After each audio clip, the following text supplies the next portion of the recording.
চট্টগ্রামে উন্নয়ন প্রকল্পে ধীরগতি, বছরের পর বছর অন্তহীন ভোগান্তিতে বন্দর নগরীর বাসিন্দারা দ্রুত কাজ শেষ করার চেষ্টা চলছে দাবি কর্তৃপক্ষের।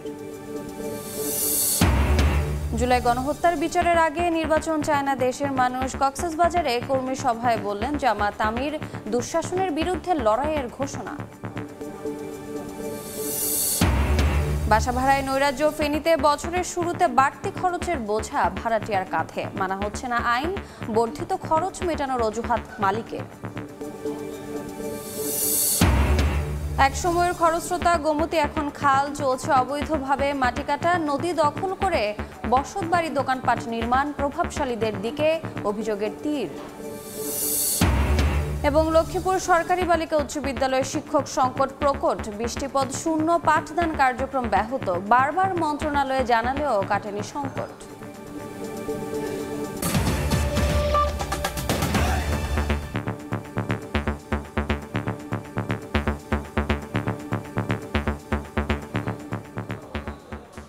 আমন্ত্রণ সময় সংবাদের নিয়মিত আয়োজন বিভাগীয় সময়ে। থাকছি সপ্তাহের 7 দিন ভিন্ন ভিন্ন বিভাগের সংবাদ নিয়ে। আজ থাকছে চট্টগ্রাম বিভাগ, সঙ্গে আছি আমি রোজা চৌধুরী। বন্দরনগরী চট্টগ্রামে সিডিএ, ওয়াসা, সিটি কর্পোরেশন সহ বিভিন্ন সংস্থার নানা প্রকল্পের কাজের খোঁড়াখুঁড়িতে হাঁসফাঁস অবস্থা নাগরিক জীবনে। পর্যাপ্ত নিরাপত্তা না থাকায় শঙ্কা নিয়ে চলাচল করতে হয় সড়কগুলোতে। নীতি নির্ধারকরা এই জনদুর্ভোগের কথা স্বীকার করে বলছেন, সর্বনিম্ন দুর্ভোগ বিবেচনা করে প্রকল্পের কাজগুলো দ্রুত শেষ করার চেষ্টা চলছে। নূরজামাল আতিকের ক্যামেরায় বিস্তারিত জানাচ্ছেন ফেরদৌস লিপি। বন্দরনগরী চট্টগ্রামের বাওয়া স্কুল থেকে লালখান বাজার মোড় পর্যন্ত প্রায় 1 কিলোমিটার এলাকা জুড়ে চলছে এলিভেটেড এক্সপ্রেসওয়ে র্যাম্প নির্মাণের কাজ। বড় বড় গর্ত, নানা ভারী যন্ত্রপাতি আর খোঁড়াখুঁড়িতে চলাচলের অনুপযুক্ত এর রাস্তায় নিরাপত্তাহীনতা যেমন রয়েছে, তেমনি চলাচলে পোহাতে হচ্ছে চরম দুর্ভোগ। শুধুই এলাকা নয়, র্যাম্প নির্মাণের কাজ চলায় বন্দর এলাকা, নিমতলা সহ বেশ কিছু সড়কেরই এমন বেহাল দশা। ধুলাবালিতে অতিষ্ঠ জনজীবন। এখানে কোনো নিরাপত্তা নাই। আমি কয়েকদিন আগে গেছি, এদিকে দেখতেছি একটা লোহা পড়ছে, এদিকে একদম উপর থেকে পড়ে গেছে। বিভিন্ন ধরনের রড, বিভিন্ন স্ট্রাকচার পরে থাকতে দেখা যায়। এখন আমরা অনেক সময় ভয়ে নিচ দিয়ে চলাচল করতে পারি না, ব্রিজ পার হতে পারছি না। এখন এদিকে আসলে গাড়ি না, এরকমেরই অবস্থা। এছাড়া হালিশহর, বড়পোল, পাঠানটুলি, আগ্রাবাদ সহ বেশ কিছু এলাকায় চলছে ওয়াসার পয়ঃনিষ্কাশন প্রকল্পের কাজ। বছরের পর বছর চলা এসব কাজে রাস্তা খননের তীব্র যানজট যেমন লেগে থাকে, তেমনি অনেক জায়গায় কাজ শেষ করার পরও রাস্তা মেরামত না করার অভিযোগ নাগরিকদের।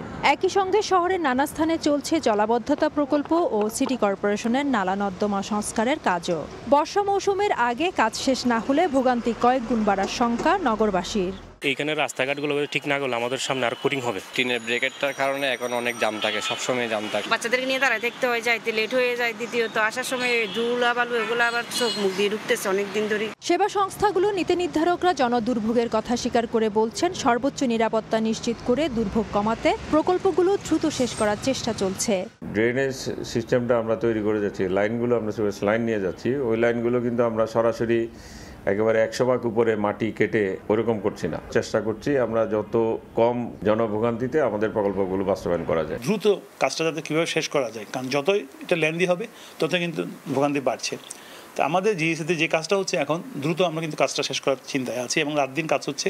বন্দরনগরী চট্টগ্রামে চলমান মেগা প্রকল্পগুলোর মধ্যে সিডিএর এলিভেটেড এক্সপ্রেসওয়ের কাজ শুরু হয় 2018 সালে, ওয়াসার পয়ঃনিষ্কাশন প্রকল্প 2022 সালে এবং জলাবদ্ধতার বিভিন্ন প্রকল্প চলছে প্রায় 1 দশক ধরে।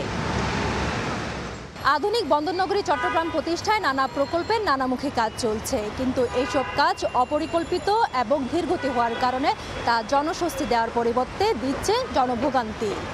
এক্ষেত্রে বিশেষজ্ঞরা বলছেন, সেবা সংস্থাগুলোকে জবাবদিহিতা বাড়ানোর পাশাপাশি কাজ করতে হবে সমন্বিতভাবে। ফেরদৌস লিপি, সময় সংবাদ, চট্টগ্রাম। এ নিয়ে আলোচনার জন্য এই মুহূর্তে চট্টগ্রাম নগরের কাজের দেউরিতে আছেন সহকর্মী কমল দে। তার সঙ্গে যুক্ত হচ্ছেন চট্টগ্রাম মাস্টার প্ল্যান প্রণয়ন কমিটির deputy team leader doctor Mohammad Nurul Hasan. সরাসরি চলে যাচ্ছি কমলের কাছে। সরকারি সংস্থাগুলোর সমন্বয়হীনতার কারণে যে চট্টগ্রাম সড়কে অব্যবস্থাপনা এবং জনগণের যে ভোগান্তি হচ্ছে সেটি নিয়ে আমরা আলোচনা করব। আলোচনা যোগ দিয়েছেন চট্টগ্রাম যে মাস্টার প্ল্যানটি হতে যাচ্ছে তার deputy team leader doctor Nurul Hasan. Hasan ভাই, আপনাকে স্বাগত জানাচ্ছি। আপনার কাছে জানতে চাইবো এই মুহূর্তে চট্টগ্রাম শহরের সড়কগুলোর অবস্থা কেমন? অনেক ধন্যবাদ। চট্টগ্রাম শহরের সড়কগুলোর অবস্থা, বেশ কিছু সড়কের অবস্থা আসলে খুবই করুণ। স্পেশালি আমরা যদি আমাদের প্রধান সড়ক যেটা আছে সেটার কথা বলি, বেশ কিছু জায়গায় আপনার এলিভেটেড এক্সপ্রেসওয়ের কাজ হচ্ছে, তো সেটার জন্য কিছু জনদুর্ভোগ হচ্ছে, এটা সত্যি। এছাড়াও আপনি জানেন ওয়াসার সুয়ারেজের যে সুয়ারেজের যে কাজটা চলছে তাতেও কিন্তু অনেকগুলো সড়ক আসলে ক্ষতিগ্রস্ত হচ্ছে। এবং ওই সময় যে জনগণের যে ভোগান্তিটা হচ্ছে, একজন জনগণ হিসেবে বলুন তো ভোগান্তিটা কেমন হয়? হ্যাঁ, ভোগান্তি অবশ্যই হয়। আসলে এই ধরনের প্রজেক্ট বাস্তবায়ন করতে গেলে এটা ভোগান্তি হবে, এটা খুব স্বাভাবিক। কিন্তু এখানে বিষয় হচ্ছে যে ভোগান্তি কতটুকু আমরা প্রশমন করছি, তার কি কোনো পরিকল্পনা আছে কিনা সেটা আমরা জানি না। কোনো পরিকল্পনা আছে কি আমি নিশ্চিত না। আর দেখতে পাচ্ছি যেসব জায়গায় রাস্তা কাজ করে যায় চলে গেল, কিন্তু রাস্তাটা আবার মেরামত করে দিয়ে যাচ্ছে না, গর্ত হয়ে যাচ্ছে, গাড়ি ঘোড়া চলতে পারছে না, মানুষ পড়ে যাচ্ছে। এটার জন্য সরকারি সংস্থাগুলো কেন দায় নিচ্ছে না বা তারা কেন কাজগুলো করছে না? আসলে আমি যতটুকু জানি এইটা একটা আসলে ক্রিটিক্যাল সমস্যা আমাদের, স্পেশালি এটা ঢাকার জন্য সমস্যা ছিল একটা সময়, এখন চট্টগ্রামের জন্য এটা সমস্যা হচ্ছে এবং সুয়ারেজের কাজ কিন্তু আরও হবে। হ্যাঁ, তো ইম্পর্টেন্ট জিনিস হচ্ছে কাজটা শেষ করার যত দ্রুততম সময় সম্ভব এটা সংস্কার করে ফেলাটাই কিন্তু বাঞ্ছনীয়। আপনি দীর্ঘদিন দেশের বাইরে দেখেছেন এবং মাস্টার প্ল্যান প্রণয়নের সাথে কাজও করছেন। আর যে বিদেশি যে অস্ট্রেলিয়ার যে অভিজ্ঞতা আপনার থাকা এবং সাথে চট্টগ্রামে যে কাজটি করছেন, এতে জনগণ ভোগান্তি কমানোর জন্য আপনারা কী ধরনের পরিকল্পনা করবেন? আচ্ছা, এখানে প্রথম জিনিস হচ্ছে যে কোনো ধরনের কনস্ট্রাকশন করতে গেলে স্পেশালি রাস্তার উপরে এইটার জন্য একটা কনস্ট্রাকশন ট্রাফিক ম্যানেজমেন্ট প্ল্যান থাকাটা খুব জরুরি। এবং আরেকটা ভেরি ইম্পর্ট্যান্ট জিনিস সেটা হচ্ছে যে জনগণকে জানানো, ইনফরমেশন দেওয়া যে আমার এখানে 3 মাস, 3.5 মাস, 4 মাস, হোয়াট এভার এই সময়টা লাগবে, আপনারা দয়া করে এটা ধৈর্য ধারণ করেন, আমরা কিন্তু এই সময়ের ভিতরে কাজটা শেষ করব। আরেকটা জিনিস হচ্ছে যে অল্টারনেট ব্যবস্থা কিন্তু রাখার চেষ্টা করে এসব প্ল্যানে, যে অনেক ক্রিটিক্যাল জায়গায় অনেক দেখা যায় যে সেন্ট্রাল জায়গায় কাজ হচ্ছে, সেখানেও কিন্তু ওরা নির্বিঘ্নে কাজ করতে পারে, কারণ ওদের প্ল্যান থাকে অল্টারনেটিভলি কিভাবে গাড়ি চলাচল করবে সেটার জন্য কিন্তু তারা প্ল্যান করে। তো আমার কাছে মনে হয় এই ব্যাপারে আমরা এই ব্যবস্থাপনার বিষয়ে আমরা আসলে খুব দুর্বল। দেখা যায় সিটি কর্পোরেশন রাস্তা করে গেল, তার 2 মাসের মাথায় কেটে দিল ওয়াসা, আবার রাস্তা রেডি হলো, এরপর কাটলো সিডিএ। তা কেন এই যে সমন্বয়হীনতাটা কেন হচ্ছে?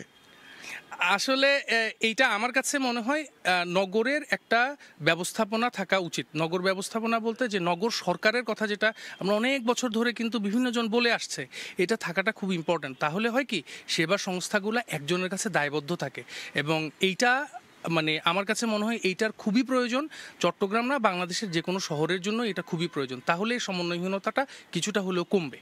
আপনার দেখতে কাজের খুব ধীরগতি হয়, যেমন যে ফ্লাইওভারের কাজ চলছে, র্যাম নামানোর কাজ চলছে বছরের পর বছর, আবার সুইরেজ লাইনের কাজ চলছে বছরের পর বছর না করে মাসে কিভাবে কমিয়ে আনা যায় সে প্ল্যান কি আপনারা রাখবেন কিনা, যেটা আপনি মাস্টার প্ল্যানে কাজ করছেন? আসলে পরিকল্পনায় তো এ ধরনের কাজ, এটা তো ইমপ্লিমেন্টেশন। আমরা পরিকল্পনা করতে পারি, এটা কিন্তু ইমপ্লিমেন্টেশন, পার্থক্য আছে। কিন্তু ইমপ্লিমেন্টেশনের ক্ষেত্রেও কিন্তু প্ল্যানটা থাকা, যে আমার ওয়ার্ক শিডিউল যেটা আছে সেটা মেনটেন করাটা ইম্পর্ট্যান্ট। সরকারকেও আন্তরিক হতে হবে, অর্থ ছাড়ের ব্যাপার থাকে, তারপরে আরও অনেক ধরনের ম্যানেজমেন্ট ইস্যু থাকে, এগুলোকে সবাইকে আসলে আন্তরিকতার সাথে কাজ করলে এই জনদুর্ভোগ যেগুলো হচ্ছে 3 মাসের জায়গায় যদি 6 মাস হয়ে যায়, মানুষের জন্য কিন্তু কষ্ট হয়। তো সেটা কিন্তু কমে আসবে তখনই যখন সবাই আন্তরিক হবে এবং ইনফরমেশন ডিসিমিনেট করবে মানুষের কাছে, এবং মানুষও আন্তরিক থাকবে, সংস্থাগুলোও আন্তরিক থাকবে। তবে এইটার জন্য ভেরি ইম্পর্ট্যান্ট হচ্ছে যে একটা সমন্বিত একটা জায়গায় এটাকে সেন্ট্রালাইজ করা। আপনার সর্বশেষ প্রশ্ন, এই যে জনগণ যে দুর্ভোগ হচ্ছে, ভোগান্তি হচ্ছে, সেই ভোগান্তি থেকে আপাতত কিভাবে নিস্তার পাওয়া যাবে? আসলে আপাতত নিস্তার পাওয়াটা কঠিন, আমার মতে আপাতত নিস্তার পাওয়াটা কঠিন। তবে এইখানে আগে থেকে এগুলো প্ল্যান থাকা উচিত। আমি যেটা বললাম আপনাকে, যে কনস্ট্রাকশন ম্যানেজমেন্ট প্ল্যান বা কনস্ট্রাকশন ট্রাফিক ম্যানেজমেন্ট প্ল্যান, এইগুলো থাকলে এবং এগুলো যদি প্রপার লোকজন দিয়ে করা হয়, তাহলে কিন্তু এইটা জনগণ সুফলটা ভোগ করবে, কারণ তখন তারা অল্টারনেট কিন্তু ওখানে বলে দিবে। দুর্ভোগ হবে, দুর্ভোগ কিভাবে আমরা কমাতে পারবো সেটার অল্টারনেটিভ কিন্তু সেখানে থাকবে। ধন্যবাদ। আমরা কথা বলছিলাম ডক্টর নুরুল হাসানের সাথে, তিনি আমাদেরকে জানাচ্ছিলেন চট্টগ্রাম শহরে নানা অব্যবস্থাপনা সেটা কীভাবে দূরীকরণ করা যায় এবং কীভাবে একটা পরিকল্পনা শহরকে করে তোলা যায় সে আলোচনা করছি। আলোচনা এখানে শেষ করছি। আবার ডক্টর নুরুল হাসানকে ধন্যবাদ জানিয়ে আমাদের আলোচনা এখানে শেষ করছি। সরাসরি যুক্ত ছিলাম চট্টগ্রামে। এদিকে 6 বছরেও শেষ হয়নি ব্রাহ্মণবাড়িয়ার আশুগঞ্জের স্টিল রাইস সাইলোর নির্মাণ কাজ। বর্তমানে মেঘনা নদী থেকে সাইলো পর্যন্ত side bagging and loading house, access bridge, steel স্ট্রাকচারের কাজ চলছে। তবে নির্ধারিত সময়ের মধ্যে কাজ শেষ করার আশ্বাস কর্তৃপক্ষের। 2018 সালে ব্রাহ্মণবাড়িয়া আশুগঞ্জে শুরু হয় স্টিল রাইস সাইলোর নির্মাণ কাজ। বিদেশি পরামর্শক প্রতিষ্ঠান জেরিকোর তত্ত্বাবধানে নির্মাণ কাজের টেন্ডার পায় মেসার্স তমা কনস্ট্রাকশন অ্যান্ড কোম্পানি লিমিটেড। আধুনিক মানের স্টিলের স্ট্রাকচারে নির্মিত সাইলোতে 30টি বিন রয়েছে। প্রতিটি বিনে ধারণ ক্ষমতা 3500 টন। এই সাইলোটি নির্মাণ কাজ শেষ হলে চালের আর্দ্রতা ও তাপমাত্রা নিয়ন্ত্রণের মাধ্যমে দীর্ঘদিন পর্যন্ত খাদ্যশস্য চাল সংরক্ষণ করা যাবে। তবে গত 6 বছরেও শেষ হয়নি প্রকল্পের কাজ। করোনা মহামারীকালে কাজ আটকে থাকা, পরামর্শক প্রতিষ্ঠান পরিবর্তন ও সর্বশেষ রাজনৈতিক পট পরিবর্তনের কারণে প্রতিবন্ধকতা তৈরি হয় বলে দাবি ঠিকাদারি প্রতিষ্ঠানের। আমাদের আগের যে একটা রেট ছিল সেক্ষেত্রে সময় যাওয়ার ক্ষেপণ হওয়ার কারণে আমাদেরও অর্থনৈতিকভাবে আমরা খুব লসের মধ্যে আছি, কেননা কাজটা দ্রুত শেষ করতে পারলে আমাদের জন্য সবচেয়ে আমরা লাভবান হতাম। বর্তমানে মেঘনা নদী থেকে সাইলো পর্যন্ত side bagging and loading house, access bridge, steel structure, mechanical ইকুইপমেন্টের কাজ চলছে। যদি পিছিয়েও থাকে এটাকে ব্যাকআপ দেওয়ার মতো তাদের বর্তমান যে একটু সমস্যা পটভূমি পরিবর্তনের সাথে সাথে তাদের একটু সমস্যা হয়েছিল, এটা রিকভারি করে করতে চেষ্টা করছে এবং রিপোর্ট হয়ে গেছে আপাতত। তো খুব তাড়াতাড়ি আশা করি যেটা। সম্প্রতি প্রকল্প এলাকা পরিদর্শন করে নির্ধারিত সময়ের মধ্যে কাজ শেষ করে আশ্বাস দেন খাদ্য উপদেষ্টা। কিছুটা আবার গতি আসছে, আশা করছি এটা গতি আসবে এবং আগামী 6-7 মাসের মধ্যেই এই কাজটা শেষ হবে। স্টিল সাইলোটি নির্মাণে ব্যয় ধরা হয়েছে 540 কোটির বেশি টাকা। উজ্জ্বল চক্রবর্তী, সময় সংবাদ, ব্রাহ্মণবাড়িয়া। বিভাগীয় সময়ে আরও থাকছে। অযত্ন অবহেলায় নষ্ট হচ্ছে যন্ত্র ও স্থাপনা। জনবল সংকটে চাঁদপুরে মাছের পোনা উৎপাদন কেন্দ্র বন্ধ। অন্য জেলা থেকে বেশি দামে রেনু কিনে বিপাকে মৎস্যজীবীরা। আগামী নির্বাচনের আগেই 24-এর বিপ্লবের গণহত্যার বিচারের দাবি জানিয়েছেন জামায়াতে ইসলামের আমির ডক্টর শফিকুর রহমান। দুপুরে কক্সবাজার সরকারি কলেজ মাঠে কর্মী সম্মেলন হয় দলটির। এ সময় নেতাকর্মীদের ঢল নামে। সম্মেলনে প্রধান অতিথি ছিলেন দলের আমির ডক্টর শফিকুর রহমান। দেশের সব অন্যায়, অপকর্ম, দুর্নীতি ও চাঁদাবাজির বিরুদ্ধে যুদ্ধ ঘোষণা করেন তিনি। এ সময় দলের আমির বলেন, 24-এর বিপ্লবে ছাত্র জনতার ওপর গণহত্যা চালানো খুনিদের বিচারের আগে নির্বাচন চায় না জনগণ। সবাই যার যার জায়গায় রাজনীতি করবেন, যার যার আদর্শ নিয়ে, কিন্তু রাজনীতির সাথে চাঁদাবাজি, দুর্বৃত্তপনা এবং দুর্নীতির কোনো সম্পর্ক নাই। ভাই বন্ধুগণ, দয়া করে আমাদের হাজারো হাজার সন্তান যারা খুন হলো, গুম হলো, পঙ্গু হলো, তাদের জীবন, রক্ত এর প্রতি একটু সম্মান দেখান। ফেনীতে বছরের শুরুতেই বাড়ি ভাড়া অতিরিক্ত হারে বাড়ানো হচ্ছে বলে অভিযোগ উঠেছে। এক্ষেত্রে মানা হচ্ছে না ভাড়াটিয়া আইন। এতে চরম বিপাকে পড়েছেন ভাড়াটিয়ারা। অবশ্য এজন্য বর্ধিত খরচ মেটানোর অজুহাত বাড়ির মালিকদের। কেউ কর্মস্থল, আবার কেউ উন্নত জীবনযাত্রার আশায় গ্রাম ছেড়ে শহরমুখী হয়ে থাকেন। এদের বেশিরভাগের নিজের বাড়ি না থাকায় বসবাস করেন ভাড়া বাসায়। তাদের বাসস্থানের যোগান দিতে শহরে গড়ে উঠেছে একের পর এক আবাসন। ফেনী পৌরসভার হিসেব মতে এই পৌর শহরে প্রায় 22,000 হোল্ডিং নাম্বারের অনুকূলে বাসার সংখ্যা লাখেরও বেশি। আর এর মধ্যে 80%তেই ভাড়াটিয়া পরিবারের বসবাস। এসব ভাড়াটিয়াদের যখন সংসার খরচের হিসাব মিলাতে হিমশিম অবস্থা, তখন বছরের শুরুতেই নেমে আসে ভাড়া বৃদ্ধির খড়গ। বাড়তি বাড়ি ভাড়া নিয়ন্ত্রণের জন্য 34 বছর আগে আইন করা হলেও নেই প্রয়োগ। বাড়ি ভাড়া নিয়ন্ত্রণ আইন অনুযায়ী 2 বছর পর পর ভাড়া পুনর্নির্ধারণের বিধান থাকলেও প্রতি বছরই ইচ্ছে মতো ভাড়া বৃদ্ধি, জোর করে ভাড়াটিয়া উচ্ছেদ করা হয় বলে অভিযোগ ভাড়াটিয়াদের। আমরা লেবারি কাজ করি, এখন এই বাসাগুলো আমরা তো চালাতে পারি না। বেশি ভাড়া দিয়ে যদি না থাকতে পারেন তাহলে বাসা ছাড়েন। মালিকদের একটা কমন ডায়লগ হয়ে গেছে। পার্টি এত গ্যাস বিল দিচ্ছে, কারেন্ট বিল দিচ্ছে, কোনো এক সময় গ্যাস বিল মালিকেরা দিত, এখন এগুলো দিচ্ছে না। এরপরে কথা বাড়াবাড়ি হলে 15 দিন 20 দিন 1 মাসে সর্বোচ্চ 1 মাসের নোটিশ দিয়ে বাসা ছেড়ে দেওয়ার জন্য। এদিকে বাড়ির মালিকদের দাবি খরচ মেটাতেই তারা এখন নিরুপায়। ইনকাম ট্যাক্স, পৌর ট্যাক্স, ভূমি ট্যাক্স, নিত্য সামগ্রী সব কিছুই বাড়তি, যার কারণে আমরা বাড়াইতে এটা বাধ্য। ফেনীর জেলা প্রশাসক জানান সংক্ষুব্ধ ব্যক্তি আইনের আশ্রয় নিতে পারেন। ন্যায় বিচার পেতে প্রয়োজনে সহযোগিতা করবে জেলা প্রশাসন। কেউ যদি ভাড়া বাড়ায় সেক্ষেত্রে তো ওই আইনের আলোকেই তো সেটি নিষ্পত্তিযোগ্য, সেখানে সংশ্লিষ্ট কর্তৃপক্ষ সেগুলো শুনে ব্যবস্থা নেবেন। 1991 সালের বাড়ি ভাড়া নিয়ন্ত্রণ আইনের বিধান মতে এখন পর্যন্ত জেলায় একজন সহকারী জজ নিয়ন্ত্রকের দায়িত্বে থাকলেও অতিরিক্ত নিয়ন্ত্রক ও উপনিয়ন্ত্রক নিয়োগ কার্যকর হয়নি। বখতিয়ার মুন্না, সময় সংবাদ, ফেনী। তীর সংকুচিত হয়ে কুমিল্লার গোমতী নদী পরিণত হয়েছে খালে। দুই তীরে শুরু হয়েছে অবৈধভাবে মাটি কাটা, পাশাপাশি বিভিন্ন স্থাপনা নির্মাণ করে নদীর জায়গা দখল করেছে স্থানীয় প্রভাবশালীরা। তবে এ বিষয়ে শিগগিরই কার্যকর ব্যবস্থা নেওয়ার আশ্বাস সংশ্লিষ্ট বিভাগের। একসময়ের খরস্রোতা ও প্রশস্ত গোমতী নদী বর্তমানে খালে পরিণত হয়েছে, সংকীর্ণ হয়ে গেছে দুই পাশ।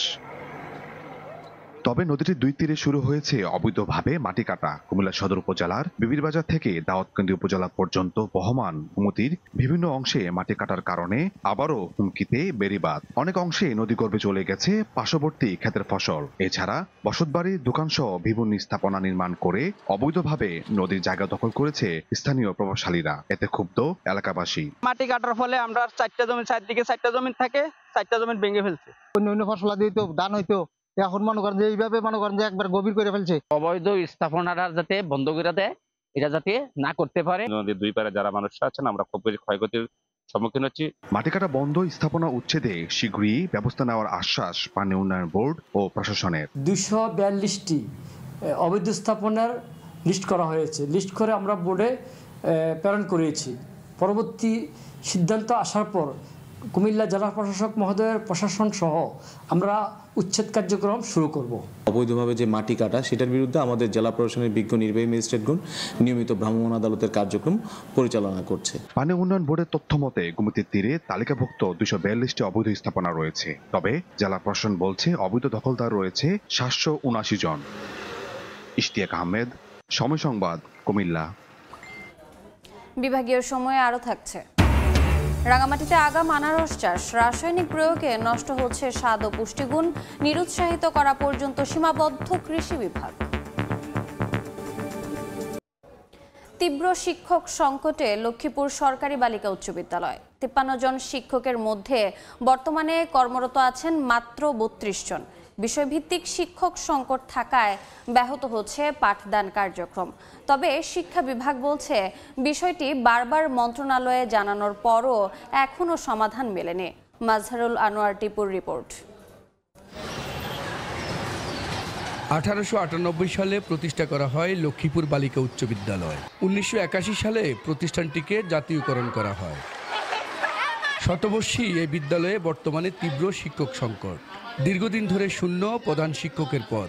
এছাড়া 52 জন সহকারী শিক্ষকের মধ্যে বর্তমানে কর্মরত মাত্র 31 জন। একজন শিক্ষকও নেই আইসিটি ও হিসাব বিজ্ঞান বিষয়ের। এতে ব্যাহত হচ্ছে পাঠদান কার্যক্রম। আইসিটি টিচার কম, যার কারণে হচ্ছে আমরা কাঙ্ক্ষিত ক্লাস কম পাই। আমাদের হিসাব বিজ্ঞান একটি মেইন সাবজেক্ট। এই কমার্সের আমাদের কোনো টিচার নেই, যা আমাদের শিক্ষার্থীদের উপর খুব বেশি প্রভাব ফেলছে। স্যাররা আমাদেরকে মানসম্মত শিক্ষা দেয়, কিন্তু স্বল্পতার কারণে দেখা যায় যে প্রত্যেকটা যে ক্লাস ওগুলা ঠিকভাবে হয় না। বিষয়ভিত্তিক শিক্ষক না থাকার কারণে হচ্ছে অন্য শিক্ষককে আসতে হচ্ছে। তো এই ফলে আমরা যে বিষয়ভিত্তিক ক্লাসগুলো ভালোভাবে পাচ্ছি না। শিক্ষকরা বলছেন বিষয়ভিত্তিক শিক্ষক সংকট থাকায় অতিরিক্ত ক্লাস নিতে গিয়ে হিমশিম অবস্থা তাদের। অনেক ক্লাসের কারণে আমার পাঠদানে ব্যাহত হয়। বিজ্ঞানের শিক্ষকের ঘাটতির কারণে আমরা প্র্যাকটিক্যালের বিষয়গুলোতেও মনোযোগ দিতে পারি না। বিদ্যালয়ের প্রধান শিক্ষকের পদ দীর্ঘদিন খালি থাকায় বিদ্যালয়ের প্রশাসনিক কাজও ব্যাহত হচ্ছে। সম্পূর্ণ বিপরীত সাবজেক্ট দিয়ে ক্লাস নিতে হচ্ছে। তো সেক্ষেত্রে মানসম্মত পড়াশোনা হচ্ছে না, মানসম্মত পরিচর্যা করতে পারছি না। ক্লাস নেওয়া হচ্ছে বাট বাচ্চাদের শেখানো যাচ্ছে না। শিক্ষা বিভাগ বলছে বিষয়টি বারবার মন্ত্রণালয়ে জানানোর পরও এখনো সমাধান মেলেনি। সংকটের বিষয়টি আমরা বরাবরই ঊর্ধ্বতন কর্তৃপক্ষকে জানাই। ঊর্ধ্বতন কর্তৃপক্ষ বলেছেন যে নিয়োগপ্রাপ্ত হলেই আমরা এখানে শিক্ষক প্রদান করব, তখন এই শিক্ষক স্বল্পতার বিষয়টি কেটে যাবে এবং শিক্ষার্থীরা মানসম্মত শিক্ষা পাবে বলে আমরা বিশ্বাস করি। বিদ্যালয়টিতে শিক্ষার্থীর সংখ্যা 1500। মাজহারুল আনোয়ার টিপু, সময় সংবাদ, লক্ষ্মীপুর। জনবল সংকটে বন্ধ হয়ে গেছে চাঁদপুরের একমাত্র মাছের পোনা উৎপাদন কেন্দ্র। 10 বছর ধরে অযত্নে পড়ে আছে কেন্দ্রটির বিভিন্ন যন্ত্র ও স্থাপনা। 2 জন কর্মচারী থাকলেও গত 4 মাস বেতন ভাতা বন্ধ তাদের। কেন্দ্রটি বন্ধ থাকায় পাশের জেলা থেকে বেশি দামে রেনু কিনতে হচ্ছে চাষিদের। আছে বড় পুকুর, পোনা উৎপাদনের জন্য আলাদা শেড ও প্রয়োজনীয় সরঞ্জাম, তবে ব্যবহার না হয় সব কিছুই পরিত্যক্ত। সরকারিভাবে চাঁদপুরে একমাত্র মাছের পোনা উৎপাদন কেন্দ্রে নেই কোনো কর্মকর্তা। এলাকাবাসী জানান, গত 10 বছর ধরে কেন্দ্রটিতে নেই স্বাভাবিক কার্যক্রম। সবশেষ গত 5 আগস্টের পর থেকে কর্মকর্তা শূন্য। 2 জন কর্মচারী থাকলেও গত 4 মাস বেতন ভাতা বন্ধ তাদের। এ কারণেই বন্ধ হয়ে গেছে পোনা উৎপাদন। স্থানীয় মৎস্য চাষিদের বাধ্য হয়ে পাশের জেলা থেকে বেশি খরচ করে রেনু কিনতে হচ্ছে। নষ্ট হচ্ছে পোনা উৎপাদন কেন্দ্রের যন্ত্রাংশ ও অবকাঠামো। সরকারিভাবে কোনো রেনুর আমরা সহযোগিতা পাই না। আমরা লাকসাম থেকে আমরা আনতে অনেক খরচ। যদি সরকারি রেনু পাইতাম তাহলে আমাদের এত টাকা ইনভেস্ট হইতো না, আর বাজারও এত মূল্যে আপনার মাছের দামও হইতো না। আদার দামে আর আমাদের খরচে মিলে না। আমরা 130 টাকা যদি ফাইকারি দিয়ে থাকে তারপরে আমাদের মিলে না। এখন তো স্যার ফাই না, 3 মাস ধরে 4 মাস পড়ছে। স্যারের পাওয়ারফুল দিয়ে দিত তাইলে স্যার বেতন করে দিল। তবে সংকট সমাধানে প্রয়োজনীয় ব্যবস্থা নেওয়ার আশ্বাস প্রশাসনের। এই মাসে হলো পুকুর প্রস্তুতির কাজটা চলবে ফেব্রুয়ারি মাস, আর আগামী মাস থেকে আমাদের উৎপাদনে আমরা চলে যাব। আলহামদুলিল্লাহ জুন জুলাই মাসের 15 তারিখ পর্যন্ত আমাদের এই রেন উৎপাদন কার্যক্রমটা চলমান থাকবে। এই হ্যাচারিটা যদি আমরা যথাযথভাবে ব্যবহার করতে পারি তাহলে আমরা বিশ্বাস করি এই অঞ্চলের অনেক বেকাররাই মৎস্য চাষে উদ্যোগী হবে। আশা করি যে এই হ্যাচারিটাকে কিভাবে আরও প্রোডাক্টিভ করা যায় সেই জন্য আমরা একটা উদ্যোগ গ্রহণ করব। মৎস্য বিভাগের তথ্য মতে আগে স্বাভাবিক উৎপাদনের সময় প্রতি বছর 118 কেজি মাছের রেনু পোনা উৎপাদন হতো এই কেন্দ্র থেকে। ফারুক আহমদ, সময় সংবাদ, চাঁদপুর। রাঙামাটিতে চলছে আগাম আনারস চাষ। ফল দ্রুত বড় করা ও পাকাতে কৃষক ব্যবহার করছেন বিভিন্ন প্রকার হরমোন ও কেমিক্যাল। অবশ্য রাসায়নিক প্রয়োগের বিষয়ে কৃষকদের নিরুৎসাহিত করার কথা জানিয়েছে কৃষি বিভাগ। রাঙামাটির বিস্তীর্ণ পাহাড়ি জমিতে আবাদ হচ্ছে আনারস। আগাম ফলন ঘরে তুলতে পরিচর্যায় ব্যস্ত কৃষক। এপ্রিল থেকে জুন পর্যন্ত আনারসের ভরা মৌসুম, কিন্তু বেশি লাভের আশায় জেলার অনেক কৃষক আগাম আনারসের চাষ করছেন। ফল দ্রুত বড় করতে তারা ব্যবহার করছেন বিভিন্ন প্রকার হরমোন ও কেমিক্যাল। আনারসগুলো ছোট, সেই জন্য একটু বড় করার জন্য ভিটামিন প্রয়োগ করতে হয়। নিষিদ্ধ রাসায়নিক ব্যবহারের ক্ষেত্রে নিরুৎসাহিত করার কথা জানায় কৃষি বিভাগ। অনেক কৃষক সেটা কারবার ইউজ করে থাকেন, তো সেক্ষেত্রে আমরা আসলে এটা আমরা উৎসাহিত করি কৃষকদের এই ধরনের কেমিক্যালগুলো ফল পাকানোর ক্ষেত্রে না ব্যবহার করার জন্য। কৃষি বিভাগের তথ্য মতে রাঙামাটিতে এবছর 2530 হেক্টর জমিতে আনারসের আবাদ করা হয়েছে, যার মধ্যে আগাম আবাদ করা হয়েছে প্রায় 1000 হেক্টর জমিতে। সময় সংবাদ, রাঙামাটি। এবার জেনে নেব চট্টগ্রাম বিভাগের গত সপ্তাহের আলোচিত ঘটনা। 1 ফেব্রুয়ারি গভীর রাতে বান্দরবানের লামার দুর্গম এলাকার একটি কমলা বাগান থেকে 7 জন শ্রমিককে অপহরণ করে দুর্বৃত্তরা। পরে মুক্তিপণ বাবদ 7 লাখ টাকা দাবি করে তারা। খবর পেয়ে পুলিশ ও সেনাবাহিনী উদ্ধার চালালে 3 ফেব্রুয়ারি রাতে তাদের ছেড়ে দেয়। 5 ফেব্রুয়ারি চট্টগ্রাম কাস্টমস হাউস নিলাম অনুষ্ঠিত হয়। এতে আমদানি করা 74টি গাড়ি 24 টাকা 50 পয়সা কেজি দরে লোহা তৈরির একটি প্রতিষ্ঠানের কাছে বিক্রি করা হয়। গত বছরের আগস্ট সেপ্টেম্বরেই স্ক্র্যাপ করতে কাটা হয়েছিল গাড়িগুলো। মামলাসহ নানা জটিলতায় গাড়িগুলো আগেই চলাচল অনুপযোগী হয়ে পড়েছিল বলে জানান কর্মকর্তারা। বিভাগীয় সময়ের শীর্ষ সংবাদগুলো জানিয়ে দিচ্ছে আরেকবার। চট্টগ্রামে উন্নয়ন প্রকল্পে ধীরগতি। বছরের পর বছর অন্তহীন ভোগান্তিতে বন্দর নগরীর বাসিন্দারা, দ্রুত কাজ শেষ করার চেষ্টা চলছে দাবি কর্তৃপক্ষের। জুলাই গণহত্যার বিচারের আগে নির্বাচন চায় না দেশের মানুষ। কক্সবাজারে কর্মী সভায় বললেন জামাত আমির, দুঃশাসনের বিরুদ্ধে লড়াইয়ের ঘোষণা। এবং বাসা ভাড়ায় নৈরাজ্য। ফেনীতে বছরের শুরুতে বাড়তি খরচের বোঝা ভাড়াটিয়ার কাঁধে, মানা হচ্ছে না আইন, বর্ধিত খরচ মেটানোর অজুহাত মালিকের।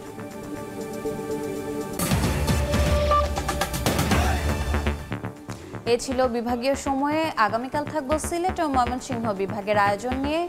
সঙ্গে থাকুন সময়ের।